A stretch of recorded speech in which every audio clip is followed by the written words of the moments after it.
The calendar, How Luisa Received the Gift, from the Book of Heaven Volume 1, by Luisa Piccarreta. Part 3. I remember that while I was alone, working, I noticed that the thread was not enough to finish that work, and that I would need to go to my family in order to get some. So I turned to him and I said, "What is the purpose of having helped me, my beloved? As I see that I need to go to my family, I may find people who may prevent me from coming back here, and this time our conversation will come to nothing." What? He said to me, "Don't you have faith?" "Yes." "Well then, do not fear, for I will make you complete everything." And so it happened, and then I would start to pray.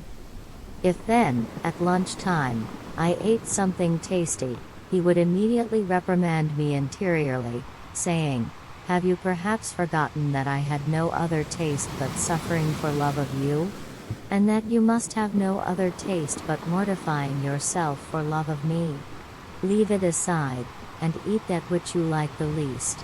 And I would immediately take it and bring it to the maid, or I would say that I didn't want it any more, and many times I remained almost on an empty stomach. However, when I would go to pray, I would receive so much strength and feel so satiated, that I would feel nausea for everything. Other times, then, in order to contradict me, if I did not feel like eating, he would say to me, "I want you to eat for love of me, and as the food unites with the body, pray that my love may unite with your soul, and everything will be sanctified." In a word, without going any further, even in the smallest things, he tried to make my will die, so that it might live only for him. He allowed that I be contradicted also by the confessor. For example, I would feel a great need to receive communion. For the whole day and night I would do nothing but prepare myself. My eyes could not close to sleep because of the continuous throbbing of my heart, and I would say to him, "Lord, hurry, for I cannot be without you. Accelerate the hours, let the sun rise quickly, for I cannot resist any more, my heart is fainting." He himself would make me such loving invitations that I would feel my heart crack. He would say to me, "See, I am alone, do not be troubled because you cannot sleep." This is about keeping company with your God, with your spouse, with your all, who is continuously offended. Oh please, do not deny me this relief, because then, in your afflictions I will not leave you. But while I was in these dispositions, in the morning I would go to the confessor, and without knowing why, the first things he would say to me was, "I do not want you to receive communion." I tell the truth, this was so bitter for me, that sometimes I would do nothing but cry. I would not dare to say anything to the confessor, because he himself wanted him to do so, otherwise he would reproach me. But I would go to him and tell him of my pain. "Ah, my good, is this the vigil we have kept last night, that after so much waiting and yearning I was to remain deprived of you? I know well that I must obey, but tell me something, can I be without you? Who will give me strength?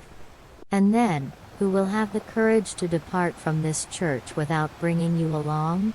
I don't know what to do, but you can remedy everything." While pouring myself out in this way, I would feel a fire draw near me, and a flame enter my heart. I would feel him within me, and immediately he would say to me, calm yourself, here I am, inside your heart. What do you fear now? Do not afflict yourself any more, I myself want to dry your tears. You are right, you could not be without me, could you?" Then I would remain so very annihilated within myself, and I would say to him that if I were good, he would not have disposed it that way, and I prayed him never to leave me again, for I did not want to be without him. After these things, one day, after communion, I felt him within me, all love, loving me so much that I myself was very much amazed, for I saw myself as so bad and unrequiting. And I said within myself, if only I were good and requiting. I fear that he may leave me. I have always had this fear that he might leave me, and I still do, and sometimes the pain I feel is so great, that I believe that the pain of death would be minor. And if he himself does not come to calm me, I can give myself no peace, while he wants to draw more intimately close to me. While I felt him within me in this way, through an interior voice, he said to me, my beloved, the things of the past have been nothing but a preparation. Now I want to come to the facts, and in order to dispose your heart to do what I want from you, that is, the imitation of my life, I want you to enter into the immense sea of my passion.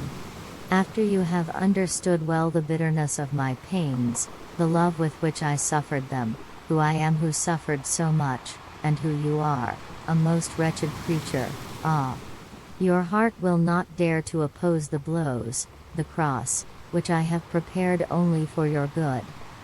On the contrary, by just thinking that I, your master, have suffered so much, your pains will seem shadows to you compared to mine.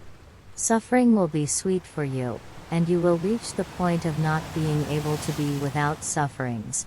My nature trembled at the mere thought of sufferings. I prayed that he himself would give me the strength, because without him I would use his very gifts to offend the giver. So, I gave all of myself to meditating the Passion, and this did so much good to my soul, that I believe that all the good came to me from that source. I saw the Passion of Jesus Christ as an immense sea of light, which wounded me all over with his innumerable rays of patience, of humility, of obedience, and of many other virtues. I saw myself all surrounded by this light, and I remained annihilated at seeing myself so different from him. Those rays that inundated me were so many reproaches for me. I heard them say, a God so patient, and you? A God humble and submitted also to his very enemies, and you? A God who suffers so much for love of you, and where are your sufferings for love of him? Sometimes, he himself would make me the narration of the pains suffered by him, and I was so touched that I would cry bitterly. One day, while working, I was considering the most bitter pains that my good Jesus suffered. I felt my heart so oppressed by the pain, that I could not breathe. Fearing something, I wanted to distract myself by going out to the balcony. But as I go about looking in the middle of the street, what do I see? I see the street all filled with people, and in the middle of it my loving Jesus with the cross upon his shoulders. Some pulled him to one side, some to another. All panting, with his face dripping with blood, he raised his eyes toward me in the act of asking for help. Who can tell the sorrow I felt, and the impression that a scene so pitiful made on my soul? I immediately went inside. I myself did not know where I was. I felt my heart crack with pain. I shouted, and crying, I said to him, my Jesus, if only I could help you. If only I could free you from those wolves so rabid. I wish at least to suffer those pains in your place, to give a relief to my sorrow. Oh please, my good, give me suffering, for it is not fair that you suffer so much, while I, a sinner, remain without suffering. From that time on, I remember that such a great yearning for suffering ignited within me, that it has not dampened yet. I also remember that after communion I would ardently pray him to concede me suffering, and sometimes, to content me, he seemed to take the thorns from his crown and prick my heart. Other times, I felt him take my heart in his hands and squeeze it so tightly, that I felt faint for the pain.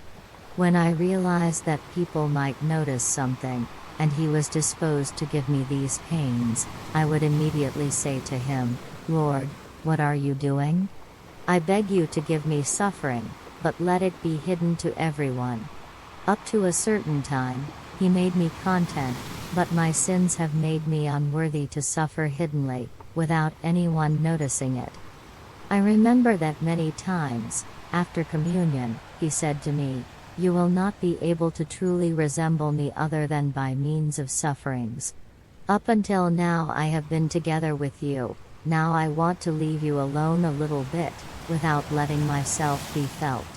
See, up to now I have led you by the hand, instructing you and correcting you in everything, and you have done nothing but follow me. Now I want you to do it by yourself. However, be more attentive than before, thinking that my gaze is fixed on you, though I do not let myself be heard, and that when I return to make myself heard, I will come either to reward you, if you have been faithful to me, or to chastise you, if you have been ungrateful to me." I was so frightened and terrified at such intimidation, that I said to him, "Lord, my all and my life, how can I survive without you, who will give me the strength? How is it, after you have made me leave everything, so much so that I feel as if no one existed for me, you want to leave me alone and abandoned? What, have you perhaps forgotten how bad I am, and that without you I can do nothing?" And because of this objection, assuming a more serious look, he added, "The reason is that I want you to understand well who you are. See, I do this for your good, do not be saddened. I want to prepare your heart to receive the graces which I have designed for you. Up until now, I have assisted you sensibly, now I will do it less sensibly. I will make you touch your nothingness with your own hands, I will fuse you thoroughly in profound humility, in order to be able to build high walls upon you. So, instead of afflicting yourself, you should rejoice and thank me, because the faster I make you cross the stormy sea, the sooner you will reach the port of safety, the harder the trials to which I will submit you, the greater the graces I will give you. Courage, then, courage, and I will come back soon." And in saying this, he seemed to bless me, and then he left.